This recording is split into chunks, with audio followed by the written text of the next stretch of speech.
सुप्रभात मान्यवर। आज हम इस वीडियो में बात करेंगे रशिया का जो सामाजिक ताना बाना है वो कैसा है। दरअसल आपने मेरे वीडियोस में देखा है कि मैंने आपको रशिया घुमाया, मैं अलग अलग लोगों से मिला, अलग अलग लोगों के साथ मैं रुका, लेकिन लोग ये जानना चाहते थे कि रशिया का जो एक सामाजिक ताना बाना है वो कैसा है।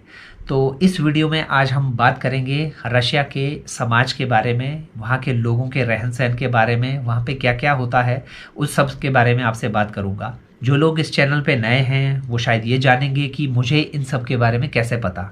तो आपकी जानकारी के लिए बता दूं, लगभग पिछले 5 सालों से मैं रशिया के ऊपर स्टडी कर रहा हूं और इन 5 सालों में मुझे 2 बार रशिया जाने का मौका मिला। इन दोनों बार में मैं रशिया के आम लोगों के साथ में रुका, जो रशियन सिटीजन्स हैं उनके साथ में रुका, मैं गांव में रुका, बहुत मैंने रशिया को घूमा है। रशिया का एक सामाजिक परिवेश मैंने उस नज़र से देखा है जो शायद ही बहुत कम इंडियन को देखने को मिलता है। चैनल पे 2 प्लेलिस्ट आपको मिलेंगी, एक 2019 की है और एक 2021 के अंत की है, जो कि फिर मैं अभी कुछ दिन पहले तक रशिया में था। उसमें आप देख लीजिएगा कि मैं किस तरह से रुका और किन किन लोगों से मिला और किस तरह से मुझे ये सब जो चीज़ें आज मैं आपको बताने वाला हूँ इसके बारे में मुझे जानकारी मिली।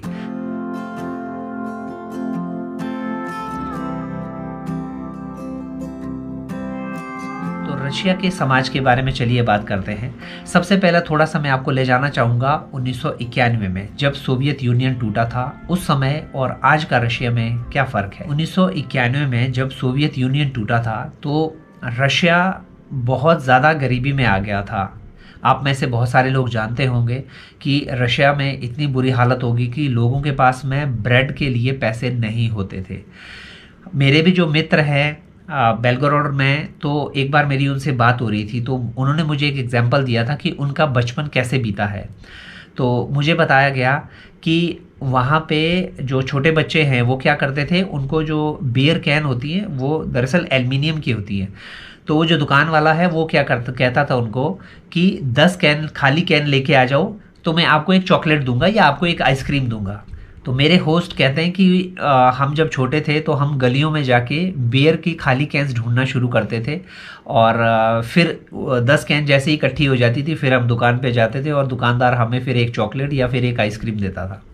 तो आप समझ सकते हैं कि 1991 में रशिया की क्या हालत थे, क्योंकि रशिया में गरीबी बहुत ज़्यादा थी उस समय। तो वहाँ पे क्या हुआ कि जो पॉपुलेशन है वो भी डिक्लाइन होना शुरू हुआ। अगर आप 1994 से लेके 2007 के बीच में रशिया की पॉपुलेशन देखेंगे तो वो एकदम बहुत नीचे की तरफ जानी शुरू हो गई थी। तो रशिया की सरकार के सामने एक बहुत बड़ी चुनौती ये खड़ी हुई कि अब जो पॉपुलेशन है, अब आप सोचिएगा दुनिया का सबसे बड़ा देश लेकिन जिसकी आबादी लगभग 14.5 करोड़ है, वो इतने विशाल देश की इतनी कम आबादी और वो भी डिक्लाइन हो रही है, तो आप समझ सकते हैं कि गवर्नमेंट के लिए एक बहुत बड़ा चैलेंज था। तो 2007 में जो उस समय की तत्कालीन सरकार थी उन्होंने एक फ़ैसला लिया कि वो जो भी नए बच्चे पैदा होंगे, यानी कि पेरेंट्स को दरअसल वो परसुएड करना चाहते थे ज़्यादा से ज़्यादा बच्चे पैदा करने के लिए, तो वो उनको पैसे देते थे।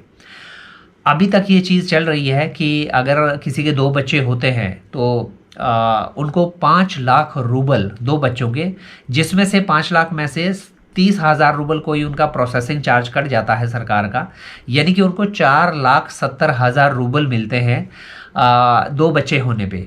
अगर तीसरा बच्चा हो जाता है तो फिर उसके लिए उनको लगभग 2.5 लाख रूबल जो है और एक्स्ट्रा मिलता है। तो यानी कि रशियन सरकार ने 2007 से लेके पॉपुलेशन पे ध्यान दिया कि जो वहाँ की जो पॉपुलेशन है वो किसी तरह से बढ़े, क्योंकि वहाँ पे ज़्यादातर जो लोग हैं असल में तो शादियाँ नहीं कर रहे थे, अगर कर भी रहे थे तो उनके 1 बच्चे होते थे, कई पेरेंट्स ऐसे थे जिनके बच्चे ही नहीं थे। तो जो पॉपुलेशन है वो ज़्यादा डिक्लाइन कर रही थी।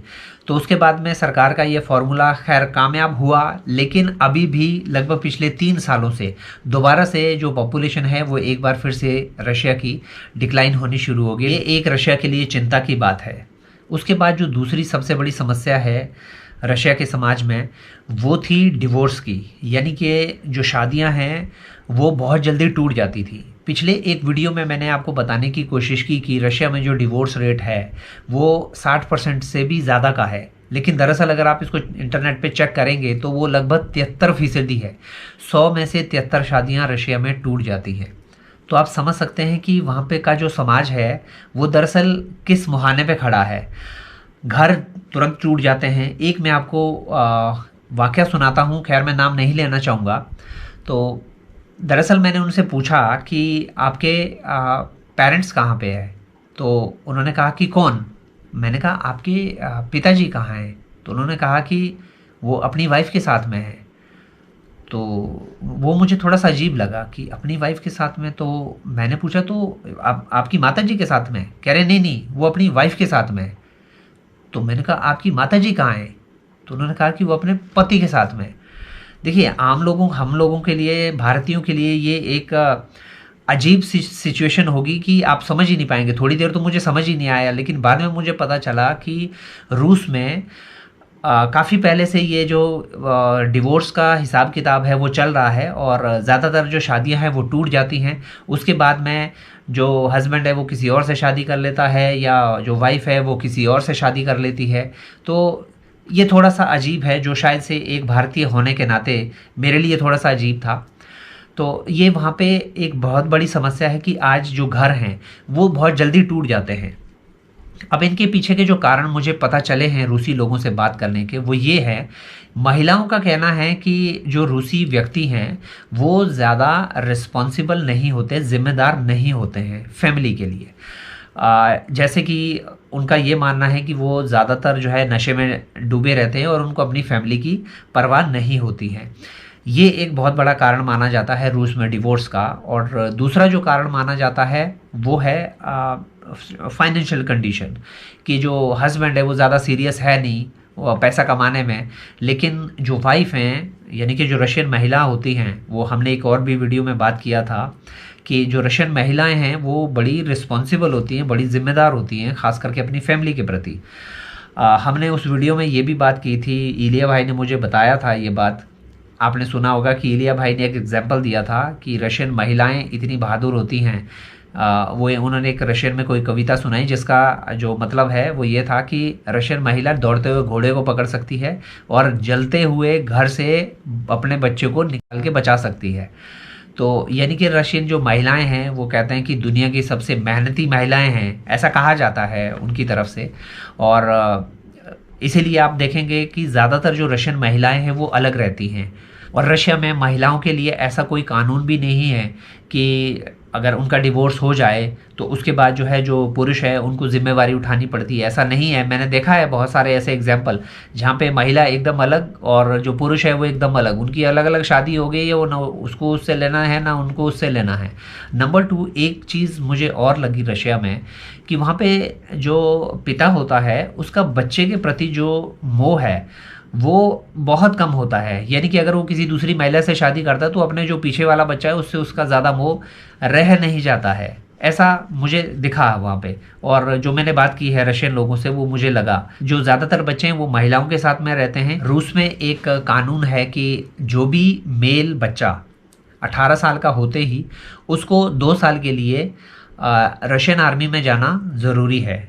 उसके लिए किसी तरह की कोई भी छूट नहीं है किसी भी को भी। सिर्फ जो लोग शारीरिक रूप से सक्षम नहीं हैं उनको सिर्फ इसमें छूट है, अदरवाइज बाकी सारे मेल बच्चों को रशियन आर्मी को सर्व करना ज़रूरी होता है 2 साल के लिए। एक भारतीय होने के नाते जो मुझे एक नई बात लगी वो ये लगी कि रूस में जैसे ही बच्चा 18 साल का हो जाता है तो वो पेरेंट्स के साथ में नहीं रहता। कई बार इस बारे में हमारी कई बार बात होती थी मेरे होस्ट से कि आपके जो बुज़ुर्ग हैं वो अलग क्यों रहते हैं, तो वो एक्चुअली समझ नहीं पाते थे इस बात को। वो कहते थे अलग नहीं रहेंगे तो कहाँ रहेंगे। तो मैं कहता था कि उनको आप अपने साथ नहीं रख सकते। तो वो कहते कि नहीं हम नहीं रखते हैं अपने पेरेंट्स को साथ में। बुज़ुर्ग जो लगभग 80-90 साल के हैं वो भी अकेले रहते हैं, उनके बच्चे सिर्फ उनसे मिलने जाते हैं, वो भी एक टाइम फिक्स करके कि हम सैटरडे को आ रहे हैं या हम फ्राइडे को आ रहे हैं। वो थोड़ी देर जाते हैं, चाय वाय पी और उसके बाद निकल लिए। जैसे हमारे यहाँ पे है कि बुज़ुर्गों को अपने साथ में रखा जाता है, ये रशिया में नहीं होता है। एक वीडियो में मैंने जो 2019 की सीरीज़ है उसमें आप लोगों ने बहुत सारे लोगों ने कमेंट भी किया था कि जो ये सरगी भाई के दादा और दादी हैं, ये इतने बुज़ुर्ग होने के बाद भी अकेले क्यों रहते हैं? तो आपको इसका आंसर मिल गया होगा। वहाँ पे कोई भी बुज़ुर्गों को अपने साथ नहीं रखता, इनफैक्ट बुज़ुर्ग साथ में रहना नहीं चाहते हैं। तो वहाँ पे 18 साल का होते ही सब अपना अपना, जो पेरेंट्स हैं वो अलग और जो बच्चे हैं वो अलग। ये थोड़ा सा अजीब होगा हमारे लिए, लेकिन ये वहाँ पे है। उसके बाद बात करते हैं फिर वहाँ के सोशल सिक्योरिटी की, कि एक रूसी नागरिक को क्या सिक्योरिटी मिलती है सरकार की तरफ से। इस मामले में जो रूसी लोग हैं वो खुशनसीब हैं। रूस में कोई किसी भी बेरोज़गार के लिए वहाँ पे बेरोज़गारी भत्ता मिलता है, जैसे बहुत सारे यूरोपियन देशों में भी है। वो मिलता है तब तक जब तक कि रूसी सरकार का जो श्रम विभाग है वो उसको नौकरी ना दिला दे। नौकरी आपको मिलेगी आपकी शिक्षा के अनुसार। तो जब तक नौकरी नहीं मिलती है तब तक रूस की सरकार आपको बेरोज़गारी भत्ता पे करती रहेगी। बेरोज़गारी भत्ता बहुत कम अमाउंट होता है, लगभग 800 रूबल से लेके 1500 रूबल प्रति माह जो है ये रहता है। लेकिन फिर भी ये एक असिस्टेंस है जो रूस की सरकार की तरफ से मिलता है। जैसे ही कोई भी व्यक्ति 55 साल के हो जाते हैं कोई भी, तो उनको फिर वहाँ पे वो पेंशन के हकदार हो जाते हैं। और पेंशन रूस में काफ़ी अच्छी मिलती है, 9,000 रुपये से लेके 15,000 रूबल के बीच में। ये उनकी आयु पे डिपेंड करती है कि उनकी आयु क्या है, यानी कि 9,000 से शुरुआती ये पेंशन है वो हर एक नागरिक को वहाँ पे मिलती है। यानी कि रूस में बुढ़ापे में एक व्यक्ति अपने आप को सिक्योर्ड महसूस करता है। रूस में जो शिक्षा है वो पूरी तरह से फ्री है। आपने देखा मेरे वीडियोज़ में, रूस में जो स्कूल्स हैं, सरकारी स्कूल हैं, एकदम ज़बरदस्त हैं। और इवन गांव तक के मैंने ऐसे ऐसे गांव देखे हैं, वहाँ पे गांव के बिल्कुल इंटीरियर में जाके जो स्कूल देखे हैं, एकदम औसम। इसके लिए जो रूसी सरकार है वो सच में बधाई की पात्र है कि वो अपने एजुकेशन पे इतना ध्यान देते हैं। और दूसरी चीज़, मेडिकल फैसिलिटीज़ रूस में छोटे छोटे गांव में आपको छोटे छोटे हॉस्पिटल्स, डिस्पेंसरीज मिल जाएंगी और वो भी फ्री हैं पूरी तरह से। यानी कि हेल्थ सिस्टम जो रूस का है वो काफ़ी अच्छा है। लेकिन कई शहरों में ऐसा सुना गया है कि वहाँ पे जो डॉक्टर्स हैं वो काम नहीं करते हैं, या जैसा होता है कि उनके पास में ऑलरेडी बहुत सारे पेशेंट्स हैं, तो वो जो डॉक्टर्स हैं वो क्या करते हैं कि अपना प्राइवेट क्लिनिक भी चलाते हैं साइमल्टेनियसली। यानी कि वो हॉस्पिटल वाले को ही कांटेक्ट करते हैं जो वहाँ पे पेशेंट आए हुए हैं, और उनको फिर घर पे जाके सेवाएं देते हैं, जिसके लिए वो अलग से चार्ज करते हैं। फिर एक बात आती है कि रूस में जो सैलरी है, दरअसल देखिए ये बहुत सारे लोग क्वेश्चन करते हैं, हालांकि इसके ऊपर मैं एक ऑलरेडी वीडियो बना चुका हूँ कि रूस में क्या हम काम करने जा सकते हैं। मैं एक चीज़ आपको बताना चाहता हूँ, वो वीडियो आप देख लीजिएगा, मैं उसका लिंक दे दूँगा, तो आप उस वीडियो को ज़रूर देख लीजिए, आपको सब पता चल जाएगा। दरअसल वो मेरी एक रूसी व्यक्ति से बातचीत है जिसमें उन्होंने साफ कहा है कि रूस में जो सैलरी है वो भारत के मुकाबले बेहद कम है। अगर मैं यहाँ से रूस जाता हूँ और मुझे भारत से भी कम सैलरी मिलती है तो मेरा रूस जाने का फ़ायदा क्या हुआ। और दूसरी बात यह है कि मुझे रूस जाने के लिए सबसे पहले रूसी भाषा सीखनी होगी, क्योंकि रूस में अंग्रेज़ी लगभग ना के बराबर बोली जाती है। अगर मैं काम करना चाहता हूँ तो सबसे पहले मुझे भाषा सीखनी होगी रूसी। लेकिन उस रूसी भाषा सीखने की अगर मैं मान लीजिए मेहनत करता भी हूँ और उसके बाद भी मेरी जो सैलरी है वो बहुत कम अगर मुझे मिले तो उसका फ़ायदा क्या। रूस का ये एक नेगेटिव पॉइंट है। और मैंने बहुत सारे लोगों से बात की है, वो लोग अपनी सैलरीज से खुश नहीं हैं रूस में, क्योंकि वहाँ पे आप उस वीडियो में देख लीजिएगा, आपको पता चल जाएगी कि वहाँ पे क्या क्या सैलरीज मिलती हैं। एक जो सबसे बड़ा प्रश्न बहुत सारे लोग पूछते हैं कि क्या एक भारतीय रूस में ज़मीन ले सकता है एग्रीकल्चर के लिए। देखिए मैं आपको एक बात बता देता हूँ, रूस में किसी भी किसान की प्राइवेट ज़मीन नहीं होती है। हमारे भारत की तरह नहीं है कि जैसे मान लीजिए कि मेरी जो अपनी ज़मीन है मैं उसमें कुछ भी उगाऊँ। रूस में ऐसा नहीं होता है। रूस में जो ज़मीन है वो सरकार की है, सरकार से आपको लीज़ पे लेनी है, उस लीज़ का आपको हर साल पेमेंट करना है सरकार को, और वो डिपेंड करता है आपके ऊपर आप कितनी ज़मीन लेना चाहते हैं। मैंने आपको कुछ वीडियोज़ में दिखाया था कि रूस में इतने बड़े बड़े खेत हैं कि जहाँ तक आप नज़र डालोगे आपको एक ही खेत दिखाई देगा। उतने बड़े खेत, सच बात यह है मैंने कभी ज़िंदगी में देखे नहीं थे। अगर कोई भारतीय रूस में खेती करना चाहता है तो सबसे पहली बात है कि एक तो वो प्राइवेट ज़मीन नहीं ले सकते हैं, लेकिन अगर वो रूसी सरकार से लेना भी चाहते हैं तो उसमें आपको एक पार्टनर बनाना पड़ेगा किसी रूसी को। यानी कि दरअसल वो जो आप सिर्फ पार्टनर होंगे रूसी व्यक्ति के। आपकी जो जो डील फाइनल होगी सरकार के साथ में, वो एक रूसी व्यक्ति की होगी, ना कि आपकी। आप उसमें सिर्फ पार्टनर होंगे और आपका दोनों का जो भी म्यूचुअल अंडरस्टैंडिंग है वो रहेगा, लेकिन ज़मीन आपको नहीं मिलेगी, ज़मीन मिलेगी आपके रूसी पार्टनर को। तो आपका कोई ऐसा पार्टनर होना चाहिए रूस में जिसके नाम पे आप ये ज़मीन लीज़ पे लें और फिर आप खेती करें। और खेती वहाँ पे बहुत बड़े लेवल पे होती है।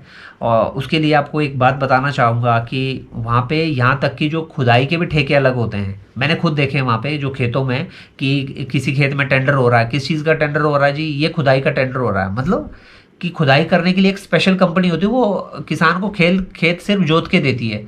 फिर बीजने वाला अलग आएगा, फिर कटाई वाला अलग आएगा, क्योंकि इतने बड़े बड़े खेत है वो आम आदमी तो कर नहीं सकता। उसमें 2 4 5 ट्रैक्टर 10 ट्रैक्टर की तो बात नहीं है। तो वहाँ पे कंपनीज बनी हुई है इसकी भी, कि वो एक खोदने वाली कंपनी होगी, फिर वो उसका टेंडर निकलेगा कि हाँ जो सबसे कम में खुदाई करेगा, जो ऑनर है वो उसको टेंडर दे देगा। और ठीक वैसे ही फिर बिजाई का आता है, वैसे ही फिर कटाई का आता है। यानी कि आपके पास फिर बहुत ज़्यादा आपका जो आप समझ सकते हैं वो एक कॉर्पोरेट लेवल की खेती, रूस में जो है कॉर्पोरेट लेवल की खेती होती है। तो वो आपके पास भी इतना पैसा होना चाहिए कि आप उस लेवल की खेती कर सकें। अब आप समझ गए होंगे कि रूस में ना तो जो एम्प्लॉयमेंट है वो इतना ज़्यादा है, ना पे वहाँ पे सैलरीज इतनी ज़्यादा है, ना ही आप वहाँ पे एग्रीकल्चर का उतना काम कर सकते हैं। एग्रीकल्चर का काम क्यों नहीं कर सकते? क्योंकि रूस में बर्फ़ पड़ती है। जैसे भारत में है ज़्यादातर जो फसलें हैं वो 2-2 हो जाती हैं, यानी कि 2 फसलें हैं आप रबी की होगी, खरीफ की होगी, 2 फसलें आपको मिल जाती हैं। लेकिन रूस में जो फसल मिलती है वो सिर्फ एक ही मिलती है बर्फ़ की वजह से, क्योंकि वहाँ पे जो वेदर कंडीशन है वो इतनी ज़्यादा आप कह सकते हैं एक्सट्रीम लेवल पे जाती है कि आप कई ऐसी जगहें हैं जहाँ पे वो कहते हैं कि हमारा जो वेदर है वो लोग उसको बोलते हैं ग्रे वेदर। पूरा एकदम ना सूरज निकल रहा है, पूरा एकदम ग्रे ग्रे हो रखा है, बाहर बर्फ़ ही बर्फ़ है। अगर आपको एक्सट्रीम वेदर से कोई समस्या नहीं है, क्योंकि रूस के अलग अलग पार्ट में आप जानते हैं कि जहाँ पे मैं था वहाँ पे जो टेम्परेचर है वो माइनस में कल 18 डिग्री था, 15 डिग्री था, कभी 15 डिग्री कभी -18 डिग्री हो जाता है। अभी की बात कर रहा हूँ, मार्च की बात। तो आप समझ सकते हैं इस लेवल का वहाँ पे टेम्परेचर रहता है। अगर आप एक्सट्रीम कंडीशन में ये सब चीज़ें झेलने को तैयार हैं तो आपका रूस में स्वागत है। रूस एक बहुत खूबसूरत देश है।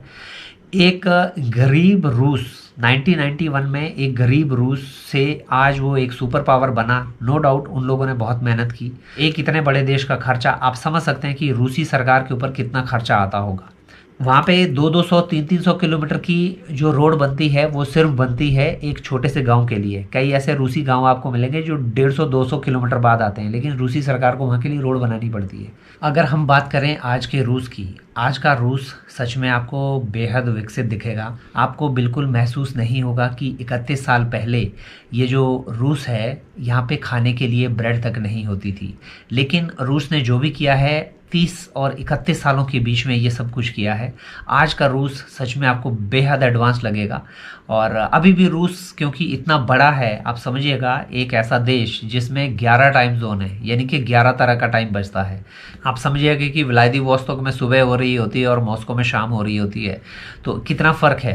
तो आप समझ सकते हैं कि इतने बड़े देश को चलाना, वो भी एक छोटी सी आबादी के साथ में। रूस में गैस का उत्पादन बहुत ज़्यादा है, पेट्रोलियम प्रोडक्ट बहुत ज़्यादा हैं, कोयला वहाँ पे बहुत ज़्यादा होता है। बाकी जो दूसरे खनिज हैं यानी कि नेचुरल रिसोर्सेज रूस में बहुत ज़्यादा है। इन 31 सालों में रशियन लोगों ने जो मेहनत की वो इसके बधाई के पात्र हैं। एक छोटी सी आबादी ने एक इतने बड़े देश को सुपर पावर बना दिया। ये सच में बधाई के पात्र हैं रूसी लोग। और अगर आप कभी भी रूस जाते हैं, मैं आपको रेकमेंड करूंगा कि ज़्यादातर जो लोग हैं वो जब भी बाहर जाते हैं तो उसमें से कई बार रूस को अवॉइड करते हैं। और मुझे लगता है कि आपको रूस जाना चाहिए। और रूस को एक बार अगर आप बिल्कुल नज़दीक से देखेंगे, आप रूरल रशिया में जाइए, आपको सच में बहुत अच्छा लगेगा। रूस क्योंकि सस्ता है, जो रूस की करेंसी है, अभी तो खैर ये वॉर की वजह से रूस की जो करेंसी है बहुत ज़्यादा नीचे चली गई है, लेकिन ये जो करेंसी यूजुअली रहती है ये भारत की करेंसी के आसपास रहती है। तो यानी कि हमारे लिए रूस घूमने के लिए भी बहुत सस्ता है। तो अगर आपका कभी प्लान बनता है आप रूस जाइए, आपको सच में बहुत अच्छा लगेगा। ये मेरा जो एक्सपीरियंस है ये अपने 2 टूर का एक्सपीरियंस है और मुझे रूस सच में बेहद पसंद आया। तो ये था एक थोड़ा सा एक संक्षेप में मैंने आपको बताने की कोशिश की कि रूस का जो सामाजिक ताना बाना है वो किस तरह से है। और इसके बाद आपसे मिलेंगे अगली वीडियो में, तब तक के लिए बाय बाय।